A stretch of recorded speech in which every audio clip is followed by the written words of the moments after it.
சென்னை வடபழனியில் மாதந்தோறும் பௌர்ணமி வட்டவலம் மிக சிறப்பாக நடைபெற்று கொண்டிருக்கிறது.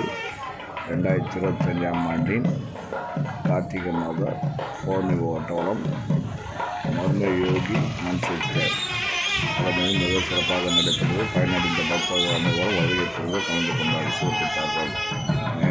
மேலும் அனைவரும் கலந்து சிறப்பிக் கொண்டார்.